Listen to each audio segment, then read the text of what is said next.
అక్క నీ మీద నాకు ఎంత గౌరవం అయితే ఉందో అంతే కోపం ఉంది అక్క. అబ్బా ఎందుకో ఎందుకంటే అక్క కొన్ని టీవీ షోల్లో కానీ సినిమాల్లో కానీ మీ కమ్యూనిటీని ద్వందార్థాలతో మాట్లాడి అపహాస్యం చేసి మిమ్మల్ని ఇబ్బంది పెడుతున్నా కానీ ఎందుకు అక్క మాట్లాడదు?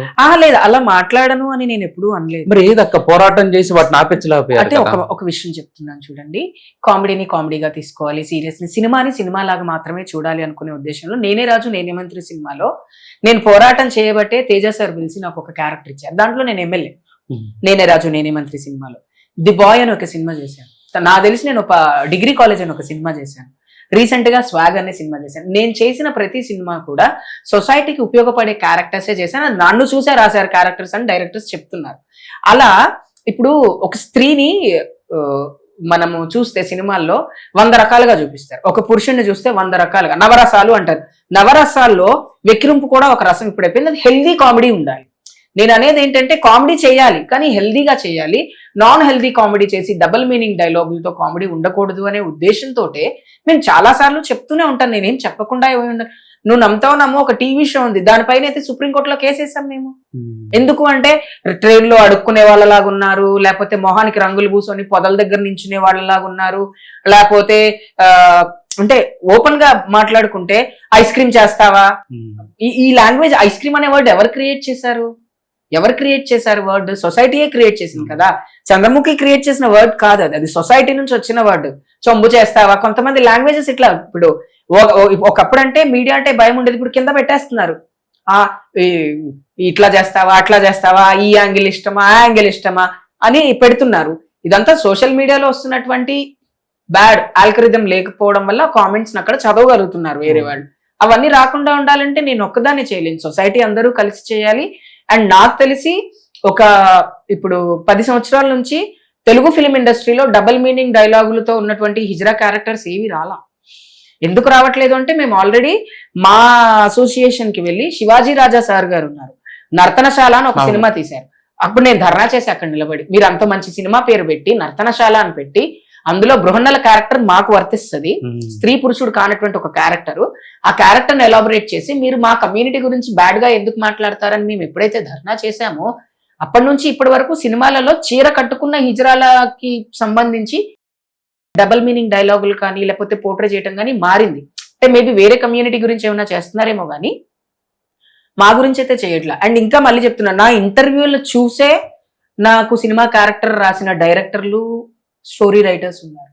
స్వాగ్ లో సినిమా మొత్తం ఉంటా నేను, స్వాగ్ సినిమాలో మొత్తం సినిమా మొత్తంలో ఉంటా. దాంట్లో మెయిన్ డైలాగే నాది, ఇంట గెలిచి రచ్చ గెలవాలి అని. అంటే ఇంట్లో నీ తల్లిదండ్రులు ఏ రోజైతే నేను హిజ్రాగా యాక్సెప్ట్ చేస్తారో ఆ తర్వాతే నువ్వు బయట పోరాటం చేయాలి, కానీ ఇంట్లో బాగలేకుండా బయట ఏం చేసినా లాభం లేదు అనేటువంటి ఒక డైలాగ్ ఆ సినిమా మొత్తం నా వాయిస్ తిరుగుతూనే ఉంటది హీరో విభూతి గారి వెనకాల.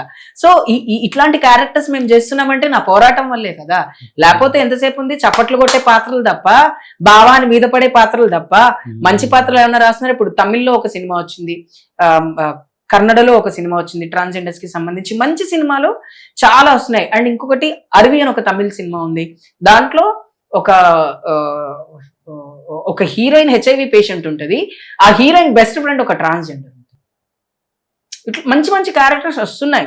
ఇప్పుడు కమేడియన్స్ కామెడీయే చేయాలి, హీరోలుగానే ఉండాలి, హీరోయిన్స్ హీరోయిన్ గా ఉండాలి అనేటువంటి జనరేషన్ పోయి we have to do everything in the society అనేటువంటిది ఒక ధోరణిలోకి వచ్చేసాం. ఎందుకంటే సోషల్ మీడియా లేకపోతే జనాలు చచ్చిపోయేలా ఉన్నారు, సోషల్ మీడియాలో యాక్టివ్ గా లేకపోతే.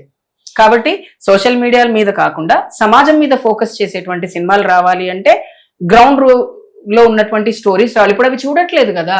ఎంతసేపు 300 కోట్లు పెట్టి తీసిన సినిమాని హిట్ చేస్తున్నారు తప్ప 30 లక్షలు పెట్టి 1 కోటి రూపాయలు పెట్టి సినిమా తీస్తే అది హిట్ అవ్వట్లేదు. ఎందుకంటే రిచ్నెస్ కావాలి, ఆ రిచ్నెస్ కోసం సినిమా చూస్తున్నారు తప్ప. ఒకప్పుడు కుటుంబం అని ఒక సినిమా వచ్చినా, లేకపోతే ఇద్దరు పెళ్ళాలని ఒక సినిమా వచ్చినా, లేకపోతే పోలీసోడు అని ఒక సినిమా వచ్చినా, లేకపోతే చాలా పాత సినిమాలు ఉన్నాయి కదా, అట్లాంటి సినిమాలు చూస్తే సొసైటీ నేర్చుకునేది ఎంతో కొంత. సినిమాని చూసి భక్త ప్రహ్లాద, దేవి భాగవతం, శ్రీకృష్ణ పాండవీయం, శ్రీకృష్ణ అర్జునుల యుద్ధం, ఇలాంటి సినిమాలు చూసి మనం హిస్టరీ తెలుసుకున్నాం, దాంట్లో ఉన్న నీతిని తెలుసుకోగలిగాం. అంటే నమ్మిన వాడే మోసం చేస్తాడని కొన్ని, ఇద్దరు పెళ్ళాలు ఉంటే పడే కష్టాలని కొన్ని, సంసారం అంటే ఒక 8 మంది పిల్లలకి కంటే ఆ పిల్లలకి భోజనం పెట్టలేకపోతే ఉండేటువంటి స్టోరీస్ ని మనం చూసాం. కానీ ఇప్పుడు అవేవీ లేవు.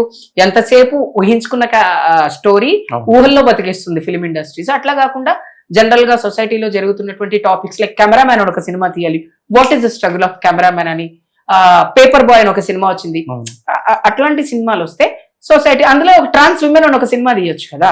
ఇంత మంచి సబ్జెక్ట్ ఉంది, ఇంత స్టోరీ ఉంది. బిచ్చగాడు అని సినిమా తీసినప్పుడు ట్రాన్స్ మహిళని సినిమా ఎందుకు తీయకూడదు మనం? అంటే బిచ్చగాడు అంటే అదొక క్యారెక్టర్, వాళ్ళు పడే కష్టాలు అన్ని చూపించారు ఆ సినిమా. ట్రాన్స్ విమెన్ కి సంబంధించి ఒక సినిమా లైక్ తీస్తే బాగుంటుంది. అది మేబీ నేనే డైరెక్ట్ చేస్తే ఇంకా బాగుంటుంది అని నేను అనుకుంటా. అట్లాంటి సినిమా వస్తే బాగుంటది.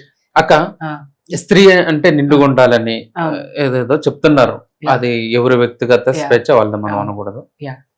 వస్త్రధారణ ఎలా ఉంటే సమాజానికి బాగుంటుంది అక్క?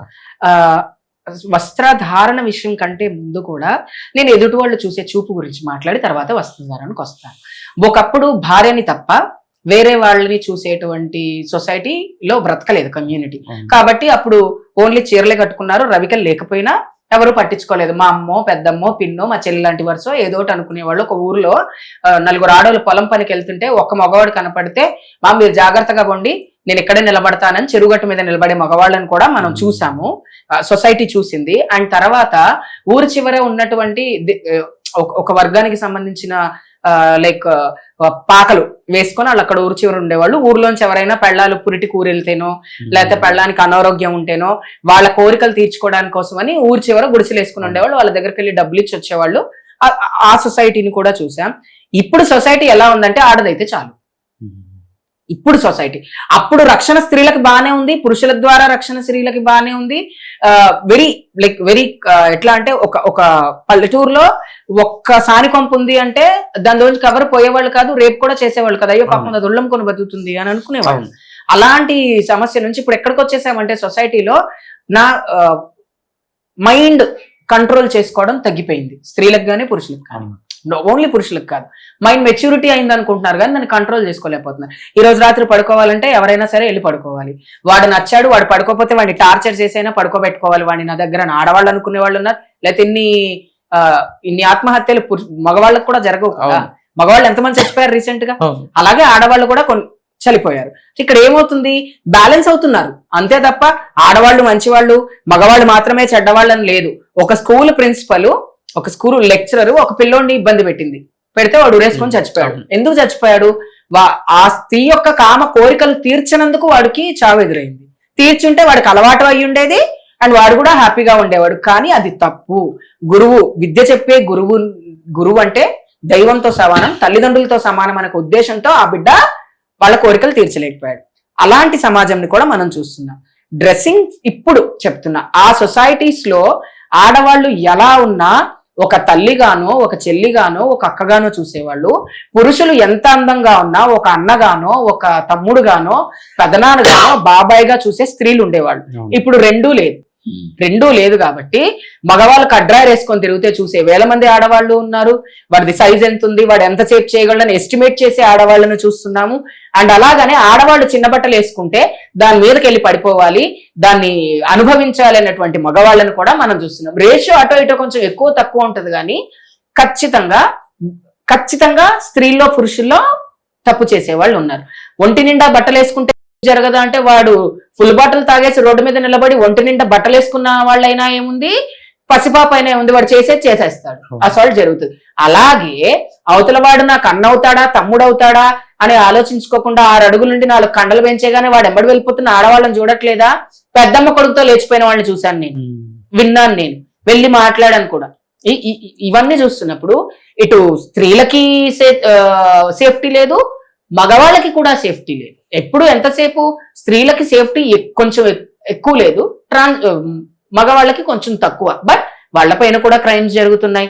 అన్ని రకాలుగా ఆడవాళ్ళు కూడా సమానత్వం కోసం పోరాడుతున్నారు. కాబట్టి ఆ సమానత్వం వచ్చినప్పుడు జరుగుతున్నటువంటి సమస్యలు ఇవి. ఒక స్త్రీ స్వేచ్ఛని హరించమని కానీ చేసేమని కానీ ఎవరు చెప్పరు.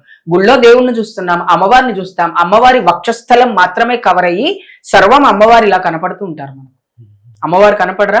మోహిని కావచ్చు, కాళీ కావచ్చు, అమ్మవారికి బట్టలే ఉండవు. వాళ్ళందరినీ చూసి దండం పెట్టుకుంటున్నాం. మనం వేరే ఆడవాళ్ళని చూసి ఎందుకు దండం పెట్టుకోలేకపోతున్నాము అంటే మన మైండ్ ని మనం కంట్రోల్ చేసుకోలేకపోతున్నాం.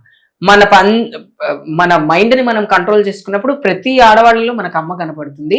అండ్ అమ్మ కూడా కొన్ని విషయాలు ఓపెన్ గా చెప్పాలి తల్లిదండ్రులు కూడా. ఈ జనరేషన్ లో పిల్లలకి ఆమె ఆడపిల్ల, నీ చెల్లె లాంటిది, నీ అక్క లాంటిది అని చెప్తే, నాకు అక్క చెల్లెలు లేరుగా అంటే మీ అమ్మ ఆడదేగా. అక్క చెల్లెలు లేని వాళ్ళకి అమ్మ అయితే ఆడదే కదా. అలా ఇలా మనం కమ్యూనిటీ, మన సొసైటీని కొంత ఆడవాళ్లకు ఉన్నటువంటి గొప్పతనం గురించి, అమ్మతనం గురించి, నాన్న గురించి, భార్య గురించి, భర్త గురించి చెప్పగలిగితేనే తప్ప అప్పటి వరకు ఈ నాన్ బైనరీ థింగ్స్ జరుగుతూనే ఉంటాయి. స్వేచ్ఛ అందరికీ ఉంది. పక్షికి స్వేచ్ఛ ఉంది, కుక్కకి స్వేచ్ఛ ఉంది. అట్లాని మనం బాగా గమనిస్తే జంతువులకు కూడా సేఫ్టీ లేదు కొంతమంది వల్ల. అవునా?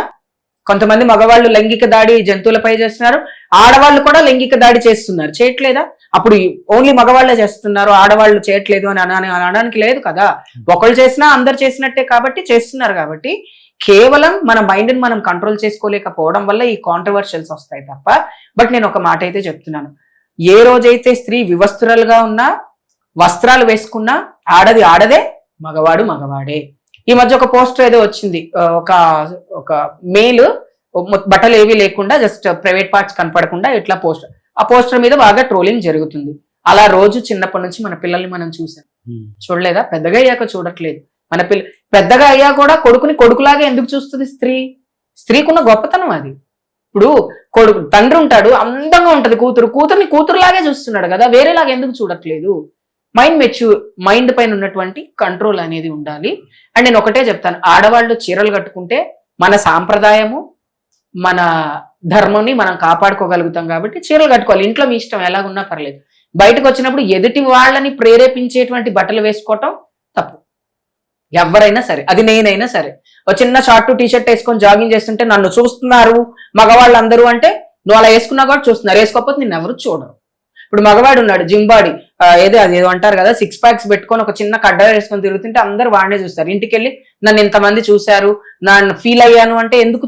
నిన్ను ఎవడు జిమ్కు పోమన్నాడు? ఎవడు కండలు పెంచమన్నాడు? ఎవడు నిన్ను అగ్రనగ్న ప్రదర్శన చేయమన్నాడు? సో మీరు చేసే తప్పది. మీరు తప్పు చేసినప్పుడు సొసైటీ ఎందుకు చెప్తుంది అంటే, సొసైటీ పైన ఉన్న బాధ్యత ఉన్న వాళ్ళే ఈ టాపిక్స్ మాట్లాడతారు తప్ప బాధ్యత లేని వాళ్ళు ఎందుకు మాట్లాడతారు? అసలు మాట్లాడరు కదా. కాబట్టి నేను ఒకటే చెప్తాను, చీరలో ఉన్న అందం ప్రపంచంలో దేనిలోనూ లేదు, ప్రపంచంలోనే లేదు. కాబట్టి సారీ అంటే అమ్మ, ఆ అమ్మను కట్టుకోవడానికి భయం ఏంటి? మన అమ్మని మనం గౌరవించుకున్నట్టే చీరను కూడా అంతే గౌరవించాలి. కాబట్టి బట్టలు మంచిగా వేసుకోవాలి ఖచ్చితంగా. ఎవరైనా సరే, మగవాళ్ళైనా సరే, ఆడవాళ్ళైనా సరే. చిన్న పిల్లలు, పసిపిల్లలు చిన్న చెడ్డీ, 1 year బాబు చెడ్డీ వేసుకోకుండా, 1 year పాప చెడ్డీ వేసుకోకుండా ఇంట్లో తిరుగుతూనే ఏంటి ఇంకా వాడికి చెడ్డీ లేదు, ముందు వాడి బట్టలే అని తిడతాం మనం. అలాంటిది పెద్దవాళ్ళని అంటంలో తప్పే ఉంది?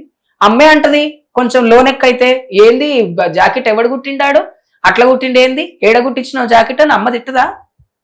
అమ్మతనం ఉన్నవాళ్ళు ఎవరైనా ఆడపిల్లల్ని బాగుండాలని కోరుకుంటారు. తండ్రి గొప్పతనం ఏంటి అంటే, తండ్రిగా ఫీల్ అయితేనే ఆడపిల్లని తిట్టగలుగుతాడు ఎదురున్న ఆడపిల్లని.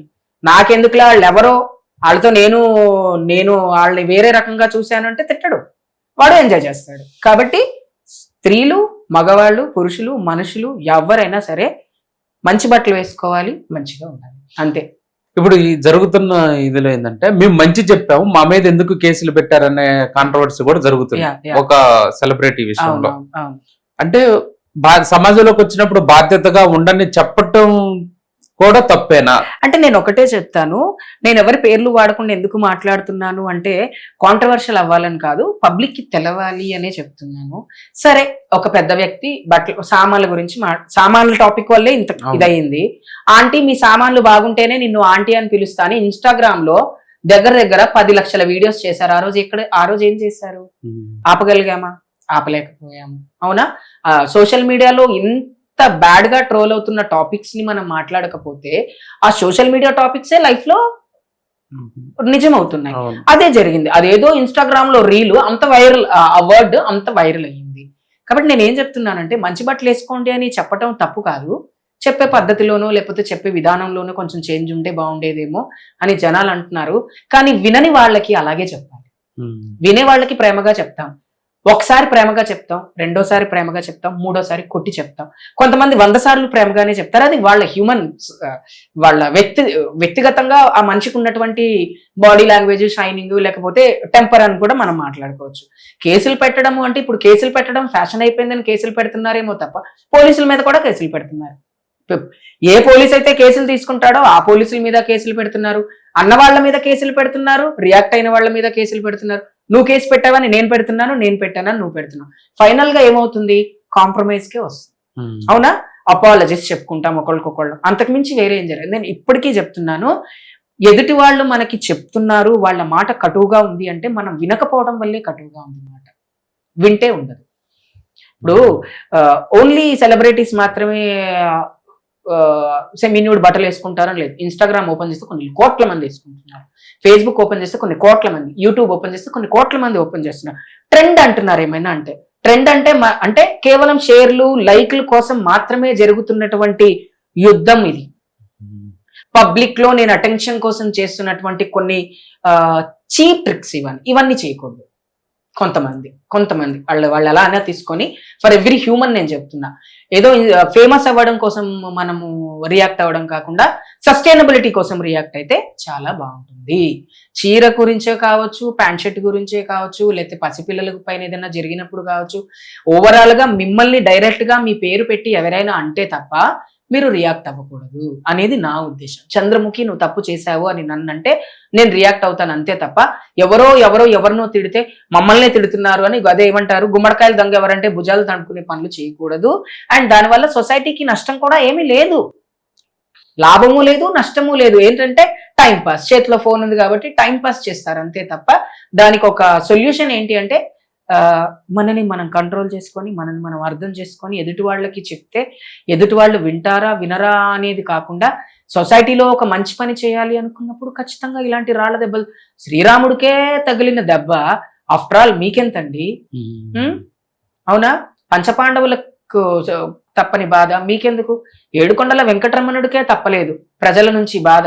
ఆఫ్టర్ ఆల్ ఒక్క మనిషి మాటలకి యుగమే కదిలింది. అలాంటివన్నీ జరుగుతున్నప్పుడు మంచి చేసేటప్పుడు మామిడి చెట్టుకు రాళ్ల దెబ్బలు పడతాయి తప్ప యాప చెట్టుకో లేకపోతే మర్రి చెట్టుకో పడవు.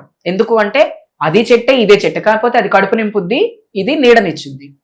రెండు తేడా ఉంది కదా. కడుపు నిండిన తర్వాత నీడ కోరుకుంటాం, కడుపు నిండకుండా నీడలో కూర్చుని ఏం చేస్తాం? అదే ఆపసోపాలు పడతాం ఆకలి కోసం. అలాగా మంచి చెప్పేటప్పుడు, మంచి చేసేటప్పుడు చాలా జరుగుతాయి.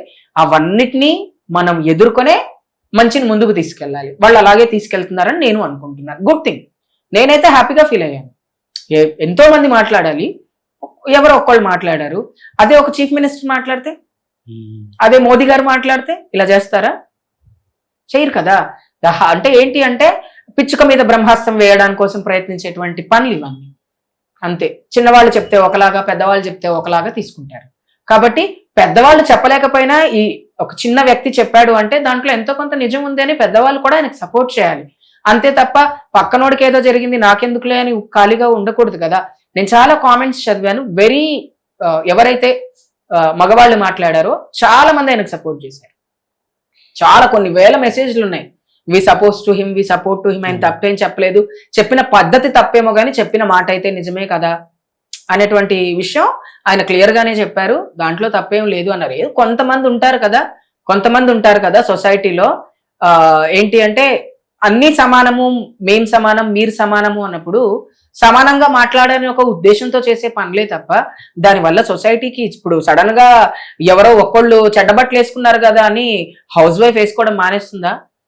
నైటీల మీద ఇంత ట్రోలింగ్ జరిగింది. నైటీలు వరల్డ్ లేడీస్ కాస్ట్యూమ్ అని దానికి బాగా పేరు పెట్టారు. నైటీలు వేసుకోవడం మానేమంటే మానేస్తారా? వాళ్ళు కంఫర్టబుల్ వేసుకుంటున్నారు. అది వేసుకుంటే బాగోదని తెలుసు, నా భర్తకు నేను నచ్చనని తెలుసు, అయినా కంఫర్టబిలిటీ కోసం నైటీ వేసుకుంటారు కొంతమంది ఆడవాళ్ళు. కొంతమంది అబ్బా నా పెళ్ళాం ఎప్పుడు నైటీ మీదే ఉంటుంది, ఆ నైటీ మీద చూడలేక సత్తాను, రోజు ఒకేలా కనపడుతుంది. ప్యాక్ చేసుకోండి. మనం అందంగా కనపడాల్సింది మన భర్తకి మాత్రమే. ఇది చాలా నిజం, ఇది సత్యం. అంతే. మా భర్త తర్వాత నేను మా నాన్నకు అందంగా కనపడాలి. ఎందుకు? నాన్న ముచ్చట పడతాడు నన్ను చూసి, కాబట్టి ఆయన కష్టపడి కొనిచ్చిన పట్టులంగా ఉంది కాబట్టి వేసుకొని ఆయన ముందు నిలబడతా, నాన్న బాగుందా అని. ఆడపిల్ల అందంగా రెడీ అయి తిరిగితే తండ్రి బోలెడు సంతోషపడతాడు. అలాగే భార్య కూడా అందంగా రెడీ అయి ఉంటే భర్త సంతోషపడతాడు. బయట ఎలా రెడీ అవ్వాలి, ఇంట్లో ఎలా ఉండాలి అనేది మన మెచ్యూరిటీ చెప్తుంది. ఓవర్ మెచ్యూరిటీ ఇలాంటి పనులు చేస్తుంది. అక్క రీసెంట్ గా మీరే మాట్లాడారు, హిజ్రా చనిపోయినప్పుడు ఆ క్రియలు వేరేలా ఉంటాయి అన్నారు. వాటి గురించి 2-3 వేరేలాగా ఉంటాయా అని నన్ను అడిగితే ఉండవు అని చెప్పాను. వేరేలాగేమీ ఉండవు. అంటే ఒకప్పుడు వేరేలాగా ఉండేవంట. ఎందుకంటే అప్పుడు సొసైటీలో యాక్సెప్టెన్సీ లేదు, అండ్ ఈ ఊర్లలో చివర ఉండటం, శ్మశాన వాటిక ఇవ్వకపోవటం, అండ్ చాలా చిన్న చూపు, వివక్షత, డిస్క్రిమినేషన్ ఉండేది. కాబట్టి వీళ్ళు ఈ రోడ్డు మీద నుంచి వెళ్తే మా పిల్లలకి ఏమన్నా అవుద్ది, ఈ రోడ్డు మీద నుంచి వెళ్తే మా ఊరు పాడవుద్ది అనుకునే వాళ్ళు. కాబట్టి అప్పుడు చీకట్లో చేసేవాళ్ళు. ఇప్పుడు అట్లా ఏం లేదు. ఇప్పుడు సమానత్వం కాస్త పెరిగింది. ఏ గ్రేవ్ యార్డ్కి వెళ్ళినా చోటు ఇస్తున్నారు. ఒకప్పుడు ఇచ్చి అమ్మో కొజ్జోళ్ళక ఇజ్రాళ్ళక మేము ఇవ్వమనేవాళ్ళు. ఇప్పుడు ప్లేస్ ఇస్తున్నారు, అందరిలాగే చేస్తారు. ఇప్పుడు అందరికి ఎలాగా ఎవరి పరంపర గురువు పరంపర ఉంటుందో ఆ గురువు పరంపర ప్రకారం హిందూ అయితే హిందూ పద్ధతిలో చేస్తారు, ముస్లిం అయితే ముస్లిం పద్ధతిలో చేస్తారు, క్రిస్టియన్ అయితే క్రిస్టియన్ పద్ధతిలో ఇప్పుడు చేస్తున్నారు. అప్పుడు చేసేవాళ్ళు కాదు. ఇంకా అందరినీ ఒకటే పద్ధతి ఏంటంటే కాల్ చేయటమే. ఇప్పుడు అలా లేదు. కొన్ని పరంపర ప్రకారం కొన్ని పద్ధతులు ఉంటే ఆ పద్ధతులు చేస్తున్నారు తప్ప. కాకపోతే సొసైటీలో ఉన్నటువంటి మిత్ ఏంటంటే హిజ్రా చలిపోతే వాళ్ళకి ఆశీర్వాదం తీసుకుంటే లక్షాధికారి అయిపోతాం. మరి మేమే అయిపోతాం కదా, మీ దాకా ఎందుకు? మగవాళ్ళు వచ్చి ఎందుకు తీసుకోవాలి? మీరు చచ్చిపోయినప్పుడు మేము పక్కన ఉంటాం, మేమే తీసుకుంటాం కదా ఆశీర్వాదం. సొసైటీ చెప్తుంది చెప్పులతో కొడతారంట. నేను చెప్పులతో కొడతారు అని నేను విన్నా కానీ నేను చూడలే. మరి ఆ కాలంలో ఎందుకు కొట్టారో మనకు తెలియదు. ఒకవేళ కొట్టారో లేదో కూడా నువ్వు నిజం చెప్పావు వద్దని చెప్పావు కూడా మనకు తెలియదు. కాబట్టి మిత్తులు చాలా ఉన్నాయి. అంటే హిజ్రాలు చలిపోతే అర్ధరాత్రి తీసుకెళ్తారు. అప్పుడు సిచ్యువేషన్ అది. పగలు తీసుకెళ్తే అందరు కంప్లైంట్ చేసేవాళ్ళు కాబట్టి అర్ధరాత్రి తీసుకెళ్లే వాళ్ళు, ఏమో పొలంలోనూ పెట్టడానికి. అలాంటివే జరిగి ఉంటాయి తప్ప అన్ని నిజమని నేను అలానే అబద్ధం అని కూడా నేను అనను. ఎందుకంటే ఎక్కడో ఒక చోట రాసి ఉండొచ్చు. మన దేశంలో అంత పెద్ద లైబ్రరీ తగలబడిపోయింది ఎన్నో రోజులు. అందులో మాకు సంబంధించిన ఎన్ని విషయాలు ఉన్నాయో అని నేను అనుకుంటా. పుస్తకాల్లో ఎన్నో ఉండొచ్చు. పుస్తకాలలో మా గురించి రాయకుండా ఉన్నారు అంటే నేను నమ్మను. బైబిల్లో, భగవద్గీతలో, ఖురాన్లో మా గురించి ఉన్నప్పుడు పుస్తకాలలో లేవు అని నేను ఎందుకు అనుకోవాలి? సో ఎక్కడో మిస్ అయి ఉండొచ్చు హిస్టరీ. బట్ నేను అబద్ధము అని చెప్పను, నిజమని కూడా చెప్పలేను. కొన్నిసార్లు కొన్ని నమ్ముతాను నేను కూడా. అక్క మీ గురించే రాసిన బుక్స్ మీరు చదివారా ఇప్పటి వరకు? అంటే లైఫ్ స్టైల్స్ ఆఫ్ ట్రాన్స్ఫర్మేషన్ చదివాను. అంతేగాని మన పురాణాల్లో ఇప్పుడు భగవద్గీతలో మా గురించి రాసింది అధ్యాయం చదివాను, శిఖండి అధ్యాయం. రామాయణంలో మా గురించి రాసింది అది చదివాను. బైబిల్లో మా గురించి రాసి ఉంటుంది అది చదివాను. ఖురాన్లో రాసి ఉంటుంది. అందుకే ఇప్పుడు అన్ని ఇంగ్లీష్లో దొరికిపోతున్నాయి కాబట్టి ఒకప్పుడు కాదు అవి చదివానే తప్ప ప్రత్యేకంగా అయితే చదవలేదు. But they are lot of books అని విన్నాను నేను. ఇప్పుడు లేవు, అవి అందుబాటులో లేవు. అన్ని మతాల్లో కూడా మీకు సమానమైన గౌరవమైన హోదాను కల్పించారు. స్త్రీ పురుషుల కంటే ఎక్కువ అన్ని మత. ఇప్పుడు గుళ్ళోకి వెళ్తే అందరికంటే ముందు మమ్మల్ని పిలుస్తారు పూజారులు దర్శనం చేసుకోండి. ఎందుకంటే దేవుడికి మేము ఇష్టమైన వాళ్ళం. దేవుడిని ఇష్టపడడం కాదు, దేవుడే మమ్మల్ని ఇష్టపడతాడు అనేటువంటి ఒక ధోరణి ఉందన్నమాట పురాణాల్లో. కాబట్టి దాని వల్లే మేము దేవుడికి క్లోజ్. ఖురాన్, బైబిల్లో కూడా మీకు గౌరవమైన స్థానాన్ని ఉంది. దేవుడు మమ్మల్ని ప్రేమించిన స్థానాలు అవన్నీ. మేము దేవుణ్ణి ప్రేమించడం కాదు, స్వతహా దేవుడే మమ్మల్ని ప్రేమించిన స్థానాలు. సో అవన్నీ ఉన్నాయి. చంద్రముఖి అక్క జీవితంలో అంటే మొదటి నేను ఇది అని తెలిసిన తర్వాత ఫేస్ చేసిన ప్రాబ్లం ఏంటక్క? భయానకమైన ప్రాబ్లం ఏంటి? అంటే ఎందుకు ఇలా జరిగిందని నువ్వు అనుభవించింది? నేను ఫస్ట్ ఆడపిల్లలాగా ప్రవర్తిస్తున్నప్పుడు నన్ను ఎవరు పెద్దగా పట్టించుకునే వాళ్ళు కాదు. 8th క్లాస్లో అనుకుంటా, పేరు చెప్పను. ఒక అబ్బాయి నన్ను బాగా ఇబ్బంది పెట్టాడు ఫిజికల్గా. ఆడుకోవడానికి వెళ్ళాం. ఇంటి దగ్గర చెరువు ఉంటుంది. చెరువు దగ్గర ఆడుకోవడానికి కామన్గా నేను స్విమ్ బాగా చేస్తాను. స్విమ్మింగ్ నేను ఒక్కదాన్నే ఉన్నా. మేమిద్దరమే ఉన్నాం ఆ చెరువు గట్టి దగ్గర, ఇంకెవరు లేరు. ఎందుకు లేరో ఏమో మనం. చాలా ఇబ్బంది పెట్టాడు. నన్ను ఎక్కడ పడితే అక్కడ కొరికేయటం ఇవన్నీ చేశాడు. అండ్ నాకు తెలియదు అసలు అదేంటి అనేది తెలియదు. అప్పుడు ఇలా ఎందుకు చేస్తున్నాడు అనేది కూడా మనకు తెలియని టైము. ఇంటికి వచ్చి అద్దంలో చూసుకొని ఓర్న ఏడ్చాను. అప్పుడు దాన్ని అంటారని ఇది కూడా నాకు తెలియదు. నేను లైఫ్లో ఎప్పటికీ తనని కానీ మర్చిపోను, అండ్ ఆ డేని కానీ మర్చిపోను. అక్కడ అరిచినా కూడా ఎవరు నాకు సపోర్ట్ చేయడానికి ఆ చెరువు దగ్గర ఆ టైంలో ఎవరు లేరు సపోర్ట్ చేయడానికి. మేము డైలీ పొద్దున సాయంత్రం చెరువులోనే స్నానం చేసి వచ్చేవాళ్ళం. వాటర్ ప్రాబ్లం అప్పుడు హైదరాబాద్లో. చెరువులోనే స్నానం చేసుకుని చెరువులోనే బట్టలు పిండుకుని వచ్చేవాళ్ళం. చిన్నప్పటి నుంచి మాకు అలవాటు అది. అలా వెళ్తే నేను ఒక్కదాన్నే వచ్చింది చూసి వాడు నా పైన చాలా అంటే ఎంత అంటే నాకు అప్పుడు అది నొప్పి, ఇలా చేస్తే ఇలా అవుతుంది అని కూడా తెలియని టైంలో వాడు నన్ను హరాస్ చేశాడు. అది అనాలా అనాలా లేకపోతే వాడి కోరిక అనాలో నాకు తెలియదు, కానీ చాలా ఏడ్చాను నేను ఆ రోజు. అది నేను లైఫ్లో ఎప్పుడూ మర్చిపోను. అది మళ్ళీ రిపీట్ కాకూడదు అని అనుకున్నాను, బట్ ఎప్పుడు రిపీట్ కాలేదు తర్వాత. ఎందుకంటే సేఫ్గా ఉండాలి అని అప్పుడు అర్థమైంది. నేను సేఫ్గా ఉండాలి, 10 మందిలో తిరిగినప్పుడైనా సరే, చీకట్లో నడుచుకుంటూ పోయినప్పుడైనా సరే, ఎవడైనా నా పైన ఇలా చేయగలడు. ఎందుకు అంటే నేను ఆడపిల్లలాగా ప్రవర్తిస్తున్నాను కాబట్టి. అందుకే రైట్ 7 అయితే బయటకు వెళ్ళేదాన్ని కాదు. నైట్ క్లాసెస్కి వెళ్ళాలంటే మా అన్నో మా నాన్నో మా అమ్మో నన్ను డ్రాప్ చేసేవాళ్ళు స్కూల్ వరకు. భయం నాకు. అమ్మ నా భయం వేస్తుందమ్మ నువ్వు వచ్చి వదిలిపెట్టు. తర్వాత మా సార్లు ఇంటి దాకా వదిలిపెట్టిన రోజులు కూడా ఉన్నాయి. ఎందుకంటే నేను అంత ఫిమినైన్ గా ఉండేదాన్ని అనమాట. అప్పుడు అనిపించిందంటే నాలో ఉన్న ఈ ఆడతనం వల్ల నాకు సొసైటీ నుంచి ఇంత థ్రెట్ ఉంది కాబట్టి నేను బయట సొసైటీలో అందరిలాగా తిరగకూడదు.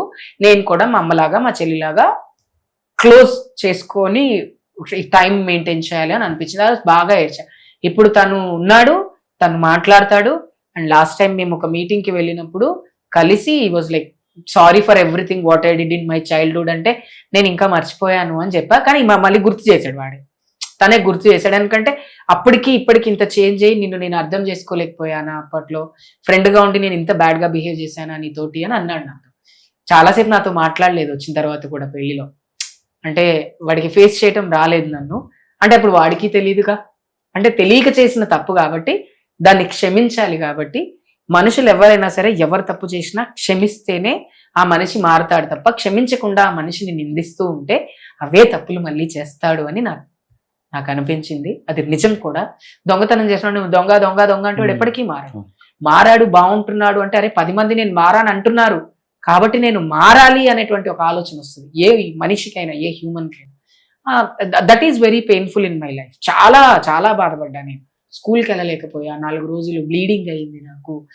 మా మమ్మీ కడ్రాలు పిండేటప్పుడు ఎందుకు రక్తం వస్తుంది నీకు అని అడిగితే ఏమో తెలీదు అని చెప్పాను తప్ప వేడి వల్ల వస్తుందేమో అని అప్పుడు మమ్మీ నన్ను హాస్పిటల్ అంత పెయిన్ అనుభవించాను నేను చైల్డ్హుడ్లో. మా మమ్మీ అడిగింది ఏంద్రా బట్టలు పిండేటప్పుడు చెడ్డీలో రక్తం ఎందుకు వస్తుంది నీకు ముడ్డిలో నుంచి అని అడిగింది. ఏమో మమ్మీ అని చెప్పా తప్ప ఇంకేం చెప్పలా. అప్పుడు హాస్పిటల్ తీసుకెళ్తే వేడి వల్ల ఏమన్నా అయిందేమో అని టాబ్లెట్స్ ఇచ్చారు. డాక్టర్ అడిగాడు పెయిన్ గా ఉందంటే అవును డాక్టర్ నొప్పిలేస్తుంది అని చెప్తే అప్పుడు డాక్టర్ నాకు మెడిసిన్స్ ఇచ్చారు. Still I remember the doctor name Manohar doctor. లేరు, ఆయన చనిపోయారు. మా చైల్డ్హుడ్ లో మా ఆల్వెన్ కాలనీలో is one of the best doctor. ఆయనే డాక్టర్, ఆయనే దేవుడు మాకు. ఆ తర్వాత శ్రీదేవి అని ఇంకొక డాక్టర్ గారు వచ్చారు. అంత పెయిన్ అనుభవించాను. It's pain. అక్క స్త్రీ దేహానికి మీ దేహానికి ఏంటి డిఫరెన్స్? స్త్రీ దేహానికి మా దేహానికి పెద్ద డిఫరెన్స్ ఏమి ఉండదు. 10% డిఫరెన్స్ ఉండొచ్చు. వాళ్ళదన్నీ న్యాచురల్ అన్నీ ఉండొచ్చు. మా కమ్యూనిటీలో కొంచెం అన్యాచురల్ బాడీ పార్ట్స్ ఏమైనా ఉండొచ్చు అంతే. అంతకు మించి బాడీ టెంపరేచర్ కావచ్చు, బాడీలో ఉన్నటువంటి అన్ని సమానంగానే ఉంటాయి. వాళ్ళకి మేము ఈక్వల్ కాదు, కొంచెం తక్కువ, కొంచెం తక్కువ, 20% తక్కువ. ఇప్పుడు బ్రెస్ట్ ఆగ్మెంటేషన్ చేయించుకుంటారు. Women will not go for breast augmentation. Hormones తీసుకుంటారు, female hormones. Women will not take female hormones. By birth she get female hormones. And తర్వాత స్ట్రెంత్ విషయానికి వస్తే మేము ఎక్కువ స్ట్రాంగ్ ఆడవాళ్ళకంటే. ఎందుకంటే womens are not strong because they give birth to children. వాళ్ళ body చాలా మెడికల్ ఎమర్జెన్సీస్ ని, హార్మోనల్ ఇంబ్యాలెన్స్ ని మాకంటే ఎక్కువ ఫేస్ చేశారు. మేము ఎవరికి బర్త్ చేయలేం కాబట్టి, పిల్లల్ని కనలేం కాబట్టి వాళ్ళ బాడీకి మా బాడీకి స్ట్రాంగ్. ఓపెన్ గా చెప్పాలి అంటే మా ఫ్రెండ్స్ ఎవరైనా ఏంట్రా నేను ఇలా అయిపోయినా, నువ్వు పిల్లల్ని కన్నావు నేను కానలేదు అందుకే నేను ఇంత స్ట్రాంగ్ గా ఉన్నా, నువ్వు లేదు. అదొకటే డిఫరెన్స్ నాకు తెలిసి. Part of that everything is fine. Nowadays womens are also going for best augmentation, reducing అన్ని చేస్తున్నారు. కాబట్టి ఇప్పటికీ అప్పటికి అదే చేంజ్ అంతే. ఇప్పుడు ట్రాన్స్ప్లాంటేషన్ అంటారా కదా? Best transplantation, వజైనా transplantation. అక్క ఒక్కసారి మార్పు చేసుకున్న తర్వాత స్త్రీ అనుభవించే అంతటి సాటిస్ఫాక్షన్ మీరు అనుభవించగలుగుతారా అంటే సర్జరీ తర్వాత? మానసిక సంతోషం ముందు, మానసికంగా నేను ఆడపిల్లని అయిపోయాను అన్న ఒక సంతోషం ముందు ఇవన్నీ చాలా తక్కువ. ఇప్పుడు సర్జరీస్ లో కూడా మనకి సర్జరీస్ చెప్పుకుంటే వజినోప్లాస్టిక్ సర్జరీ ఉంది, సిగ్మాయిడ్ సర్జరీ ఉంది, సెమెంట్ సర్జరీ ఉంది, అండ్ క్యాస్టేషన్. ఇన్ని 4-5 రకాల సర్జరీస్ ఉన్నాయి. Different surgeries and different bodies కి అందరికి ఒకటే మ్యాచ్ అయ్యే surgeries. And doctors are very well educated doctors. They are in our India. Foreign నుంచి కూడా ఇండియాకి వచ్చి సర్జరీస్ చేయించుకునేంత డెవలప్ అయ్యారు మన Indian doctors. Very thankful for that. And ఆ సర్జరీస్లో ఏంటంటే కొన్ని సర్జరీస్ పెనిట్రేషన్ కి వీలవుతాయి, కొన్ని సర్జరీస్ పెనిట్రేషన్ కి వీలు కావు. బట్ ఒక్క విషయం అయితే చెప్పగలను, సుఖము సంతోషము ఇవన్నిటికంటే ముందు మానసికంగా సంతోషంగా ఉండేటువంటిదే ఇంపార్టెంట్ మా కమ్యూనిటీ వాళ్ళు. కాబట్టి అద్దం ముందు నిలబడ్డప్పుడు చూసుకున్నప్పుడు డన్ ఐఎమ్ ఎ విమెన్, ఆ సాటిస్ఫాక్షన్ 1000 times ఎక్కువ తీసుకుంటారు. ఈ సుఖం విషయానికి వస్తే ఇట్ బేస్డ్ ఆన్ పార్ట్నర్స్, సంతోషం విషయానికి వస్తే ఇట్స్ బేస్డ్ ఆన్ పార్ట్నర్స్ ఏమో. But as an individual, as a trans woman గా నేనేమంటానంటే అద్దం ముందు నగ్నంగా నిలబడ్డప్పుడు నేను స్త్రీలాగా నాకు నేను కనపడుతున్నాను అంటే అదే నాకు తెలుపు, దాట్స్ ఫైన్. అక్క చాలా మంది మీ కమ్యూనిటీ వాళ్ళు స్త్రీలను చూస్తే నచ్చరు, స్త్రీలను చూస్తే కోపడతారు అంటారు, నిజమేనా? అట్లే ఉండదా? అస్సలు ఉండదు. వెరీ ఫ్రెండ్లీ విత్ ఉమెన్స్, అసలు చాలా క్లోజ్ గా మూవ్ అవుతాం ట్రాన్స్ ఉమెన్స్. యాటిట్యూడ్ చూపించే ఆడవాళ్ళకి కొంచెం దూరంగా ఉంటారు కమ్యూనిటీ. ఎందుకు అంటే వాళ్ళు ఎప్పుడు మనని క్రిటిసైజ్ చేస్తుంటారు, మీరు మాలాగా కాదు, మేము మీకంటే ఎక్కువ అని చూపించే తత్వం ఉన్నటువంటి స్త్రీలను తిడతారేమో తప్ప, who are very general to trans womens, are very obedient గా ఉండేటువంటి విమెన్స్ చాలా మంది ఆడపిల్లలు కూడా ఉంటారు. నాకు మొన్న 31st రోజు ఒక ఇంత పెద్ద చాక్లెట్ గిఫ్ట్ చేసింది రోడ్డు మీద వెళ్తుంటే, నాకు మీరంటే చాలా ఇష్టం, I want to have a selfie with you. అంటే వాళ్ళు మనకు తెలియకున్నా కూడా ఒక ట్రాన్స్ విమెన్ అంటే అరే వీళ్ళ వల్ల సేఫ్ గా ఉంటాం మనము అనేటువంటి ఒక ఆలోచన వస్తుంది. 100 మంది ఆడవాళ్ళలో ఒక హిజ్రా కూర్చున్నా కూడా ఆ 100 మందిని నవ్విస్తారు, ఆ 100 మందిని ఇంప్రెస్ చేసేటువంటి పర్సన్ గానే ఉంటారు తప్ప డిస్కస్ చేసేలాగా ఉండదు. ఇది చాలా పెద్ద తప్పు. ఆడవాళ్ళకి చాలా సపోర్టివ్ గా, చాలా క్లోజ్ గా ఉంటారు. వాళ్ళ భర్తలతో ఎలా ఉంటారో కూడా చెప్తారు, అమ్మా ఇలా చేశాడే తల్లి, ఇలా చేశాడే. It's like very very unique relationship with girls అని చెప్పొచ్చు విమెన్స్ తో. అక్క మీ గురు పరంపర అంటున్నారు, ఏందక్క గురు పరంపర అంటే హిజ్రా కమ్యూనిటీకి వచ్చిన తర్వాత మనకి మంచి చెడు అనేది చెప్పడానికి ఒక గురువుని ఎంచుకోమంటారు. ఆ గురువు ఎవరు ఉంటారు? హిజ్రానే. ఆ గురువుకి ఒక గురువు ఉంటారు. అలా అలా అలా అలా అలా వంశ పారంపర్యం ఎలా అంటారు, మాకు గురు పరంపర ఉంటది. మా గురువు దగ్గరికి వెళ్ళినప్పుడు గురువుతో పాటు అమ్మ, గురువు ఏం చేస్తారు అంటే సర్జరీ అయినప్పుడు నన్ను కంటికి రెప్పలాగా కాపాడతారు. ఇప్పుడు తనను వాళ్ళ గురువు ఎలా చూసుకున్నారో నన్ను అలాగే చూసుకుంటారు. అండ్ మంచి చెప్తారు, ఇలా అడుక్కోవాలి, ఎక్కడ పడితే అక్కడ బట్టలు ఇప్పకూడదు, ఎవరిని పడితే వాడిని మగవాడిని నమ్మొద్దు, మగవాళ్ళకి డబ్బులు పెట్టకూడదు, ఇవి ఫస్ట్ గురు డ్యూటీ చెప్తారు. అండ్ మనకి గురువు వల్ల ఏదైనా కష్టం వచ్చినప్పుడు, కొంతమంది గురువులు మన దగ్గర డబ్బులు లాగేసుకొని మనని కొట్టి మనని హింస పెట్టే గురువులు ఉంటారు కదా, ఆ గురువులని ఎదిరించడానికి ఒక అమ్మను కూడా పెడతారు మనకి. అంటే అమ్మ కూడా హిజ్రానే, గురువు కూడా హిజ్రానే. ఏంది నా బిడ్డను కొట్టిన అంటే మా మంచి చెడు మాట్లాడడానికి ఒక అమ్మ గురువు అని ఇద్దరు ఉంటారు. వాళ్ళిద్దరు ఎలా ఉంటారు అంటే వాళ్ళిద్దరు ఒక గురువుకి సంబంధించి ఉంటారు. వాళ్ళు ఏం చేస్తారంటే నేను గురువు రీతి వేసుకుంటా, నువ్వు బిడ్డ రీతి వేసుకొని మనకి మంచి చెడు చెప్పడానికి ఈ గురువు. చెడ్డ గురువులు ఉంటారు, మంచి గురువులు ఉంటారు. దీంట్లో మంచి గురువులు చాలా తక్కువ ఉంటారు, చెడ్డ గురువులు ఎక్కువ ఉంటారు. మా గురువు చాలా చాలా మంచి గురువు. అక్క అమ్మ కూడా చాలా మంచిదే. మీ బ్రేకప్ ఏమన్నా అయిందా మీకు? నాకు అట్లాంటిది ఏం కాలేదు. అంటే నేను ఒకరినే ప్రేమించాను, 2011లో ప్రేమించాను. 5 years వరకు ప్రేమిస్తూనే ఉన్నాను. చెప్పినప్పుడు చాలా యాక్సెప్టెన్సీ లేదు, కానీ నా ప్రేమ మీద ఉన్న నమ్మకంతో చాలా ఇయర్స్ అలాగే ఉన్నాను. నన్ను ప్రేమించారు తర్వాత తను నా ప్రేమ నచ్చో, నా నిజాయితీ నచ్చో నన్ను ప్రేమించడం జరిగింది. కొట్లాడుకుంటాం కానీ బ్రేకప్ అనేది ఏది లేదు. But I'm very happy that I have him in my life and he's very loyal to me. చాలా మంది నన్ను అడిగే క్వశ్చన్, మీ కమ్యూనికేషన్ ఎలా ఉంటుంది అంటే, ఆయన ఆఫీస్లో ఉండి కూడా 1 గంట సేపు నాతో ఫోన్ మాట్లాడతారు. కమ్యూనికేషన్ ఒకరిపైన ఒకరికి రెస్పెక్ట్ అనేది ఉండాలి, అప్పుడే మన ప్రేమ సక్సెస్ అవుతుంది. And I'm very happy with my husband, very happy, he's unique. నాకు నా భర్త ఏడుకొండల వెంకటరమణుడే. నేను అలాగే ఫీల్ అవుతాను అండ్ అంతే గౌరవంగా ఉంటాను. ఏ రోజైతే భర్త దగ్గర అధికారం కోసం మనం పోరాడుతున్నాము అంటే, అధికారం మనకి రాలేదు అంటేనే మనం డిస్టర్బ్ అవుతాం. ఆయన అన్ని ఇచ్చినాక పొట్లాడే అవసరం ఉంది అనుకుంటే మనం హ్యాపీగా ఉంటాం.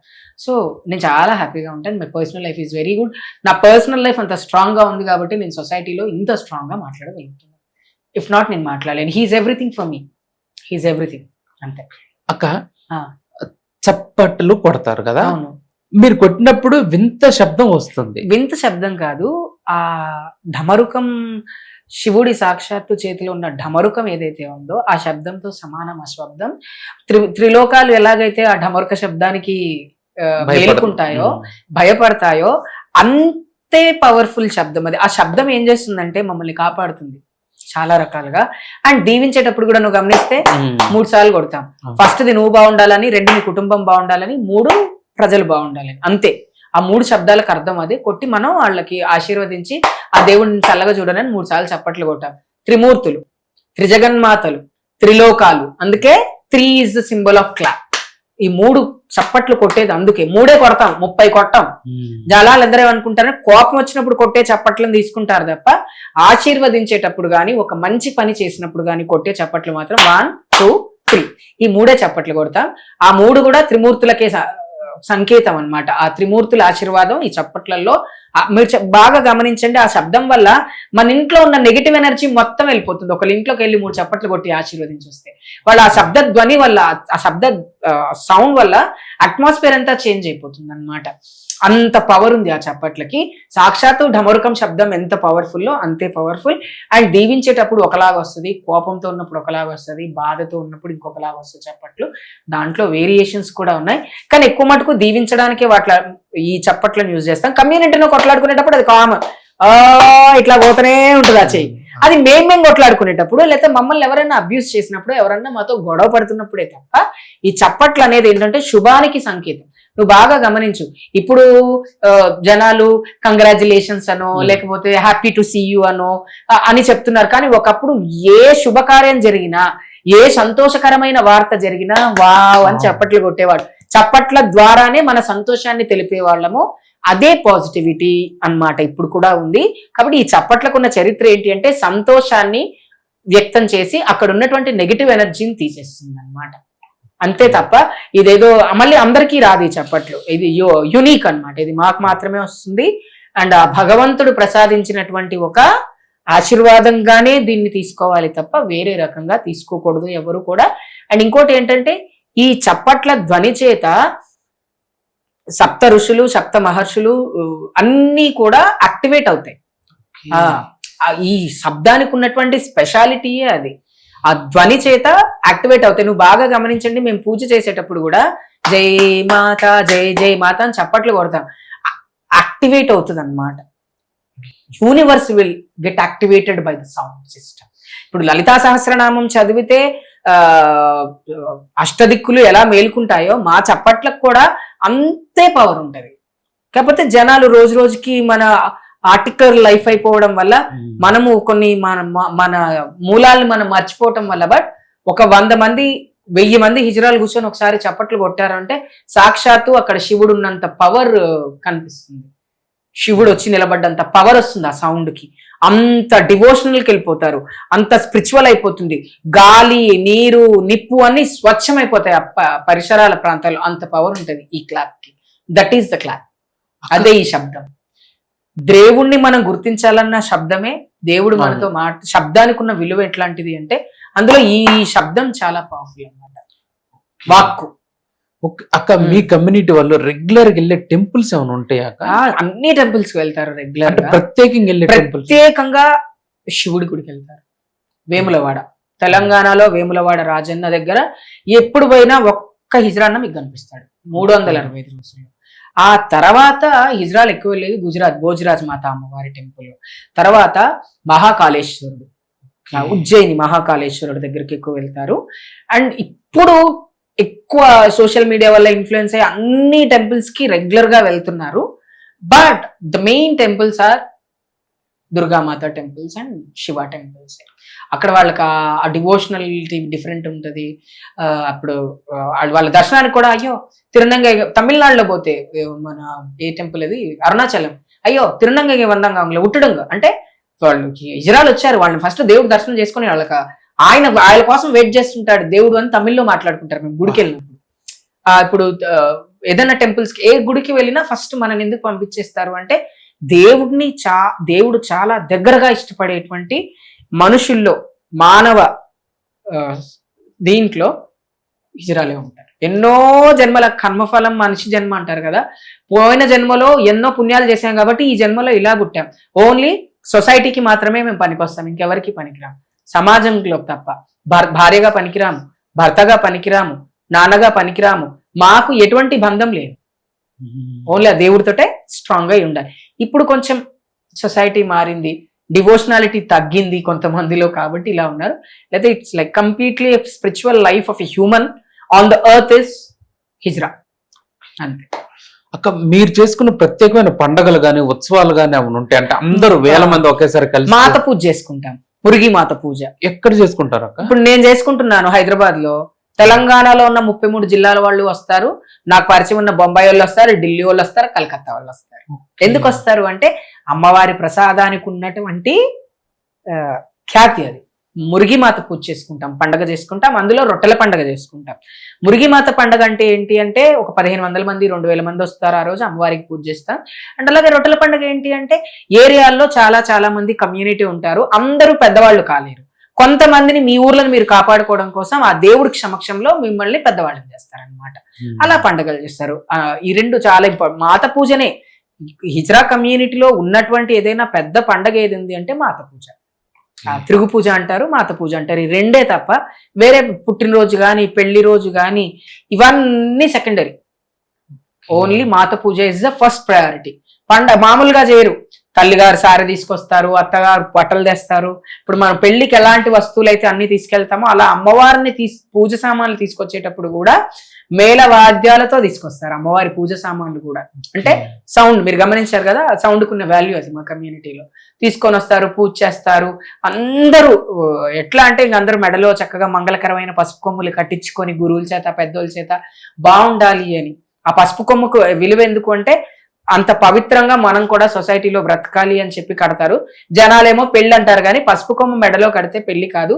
మంగళకరమైన కార్యక్రమాలు చేసేటప్పుడు మెడలో పసుపు కొమ్ము వేసుకుంటే ఆ కార్యక్రమం జయప్రదంగా జరిగి ఆ జగన్మాత కృప మన పైన ఉంటుంది అని మెడలో పసుపు కొమ్ము కడతారు కమ్యూనిటీలో. అంతే. శేఖర్ భాష మగవాళ్ళ తరపున ఆయన గురించి ఆయన మాట్లాడతారు. ఎప్పుడైనా మీకు శేఖర్ భాష క్లాసెస్ ఏమన్నా? క్లాసెస్ ఏమీ లేవు శేఖర్ భాషతో నాకు. బట్ శేఖర్ భాష ఏం చేశారు అంటే ఒక అమ్మాయి ఇది ఒక డైవర్స్ ఇష్యూ ఏదో వచ్చినప్పుడు నా టాపిక్ తీశారు. అప్పటి నుంచి నేను శేఖర్ భాష గారి పైన మాట్లాడుతున్నాను. మరి ఆడవాళ్లపై మగవాళ్లపై అన్యాయాలు జరిగినప్పుడు ఇన్ని మాట్లాడే శేఖర్ భాష ఈ రోజు శివాజీ రాజా గారి పైన ఇంతమంది పడిపోతుంటే ఎందుకు మాట్లాడట్లేదు? అంటే ఎవరు డబ్బులు ఇవ్వలేదని మాట్లాడట్లేదా, లేకపోతే ఎవరు ప్రమోట్ చేయమని అడగలేదని మాట్లాడట్లేదా? ఒక ఆడపిల్లని పెళ్లి చేసుకొని భర్తతో విడాకులైనయో విడిపోయినాయో లేకపోతే ఈ రోజు కలుస్తారు, ఈ రోజు కాకపోయినా రేపైనా ఈ జీవితం ఉన్నంత కాలం ఈ 100 సంవత్సరాలు వాళ్ళిద్దరు మొగుడు పెళ్ళాలి.